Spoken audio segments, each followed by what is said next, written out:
Imagine creating a song, a book, a business name, a logo, or even a photograph. And then you suddenly see that somebody else is using it, making money out of it, claiming ownership of it, and yet you cannot legally do anything to stop them. Sounds unfair? Anyway, that's what happens when intellectual property is not protected.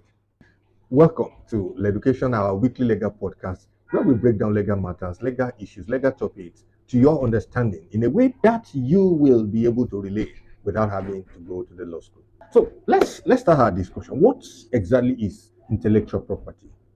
Well, I'm sure that many of us have heard about it. We know copyright, we know patents, or we have heard about them and all. But generally, what is intellectual property? So, intellectual property simply means a creation of your mind. It can be your idea, your artistic work, your creation, something, your a work that you have created, something that came out of your idea, something that you created by the use of your mind. That's an intellectual property. Many people just, think that, well, it's just an idea. It is not just an idea. That idea may be or may have a lot of commercial value to you, depending on whether it is protected or not. So why is it so important that we protect intellectual property in this digital world that we are in? These assets that are not tangible sometimes have more value than even the tangible asset. What I mean by intangible asset is something that you may not be able to sometimes touch, you may not be able to, point to it physically and all. I'll give to us this week 5 important reasons why you should protect your intellectual property as an individual. Maybe as an artist, a developer, writer, creative artist, maybe a photographer, whatever it is. Let's talk about why it is important for you to protect your intellectual property. Number one is ownership. When your intellectual property is protected, it gives you exclusive ownership to that intellectual property. And nobody else or no one else will be able to lay claim to that work that you created. For instance, I know a lot of people who wake up in the middle of the night to think and then create a work. To write a book, I know that it takes a very long time to be able to create one.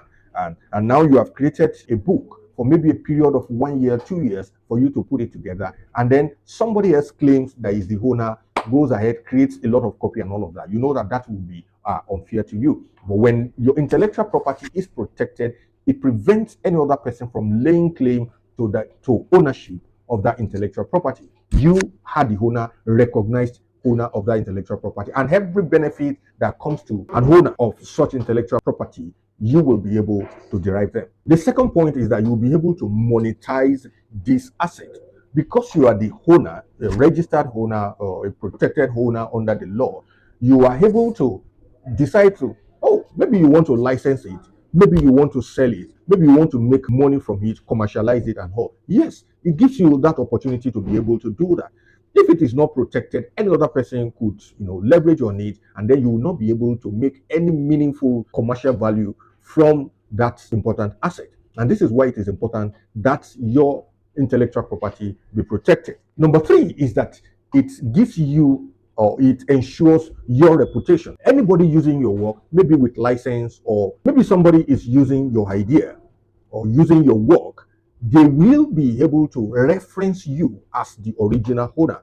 You sing, somebody is about to perform your song, somebody is about to use a content from your book, somebody is about to use your video and all. They must or they will recognize you as the owner. You have that reputation over the works of your hand or over the works of your mind. It guarantees your reputation as the creator of that work. For example, Things Fall Apart. If anybody hears that title, I'm sure that you easily relate it with the late Chinua Achebe. Even though he's dead, yet his intellectual property still exists over that property. I am to do a work around that Things Fall Apart. It will be required of me to reference the original owner of that work. Number four is enforcement. Now you have a right, once your intellectual property is protected, you have a right to now enforce your right over that property. If anybody is infringing your right, if anybody is misusing your intellectual property, if anybody wants to deny you of the use of your intellectual property or the commercial value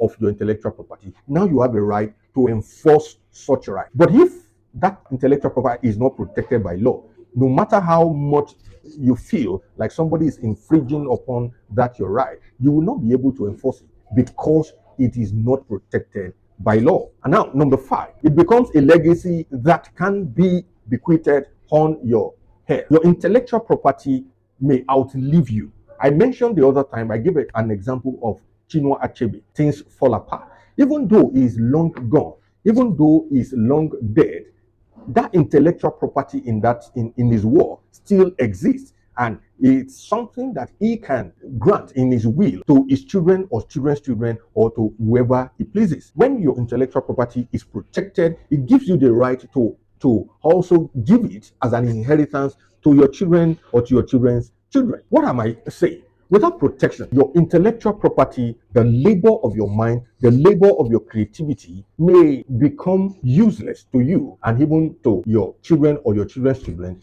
if it is not protected. So what is the takeaway, or what is the take home from this? Is that ensure that you do everything possible to protect this valuable asset. In the coming episodes, we are going to be discussing the specific intellectual properties and how to protect each and every one of them. Thank you for joining with us today. It's been a wonderful time with you, and I hope you have learned something new in this episode. Join with us next week as we dive into this intellectual property in another dimension. Before you leave, ensure that you like, you comment, and ensure that you drop a comment for us on this channel. If you are watching on YouTube, please subscribe. And if it's on any other social media platform, ensure that you follow us. Thank you.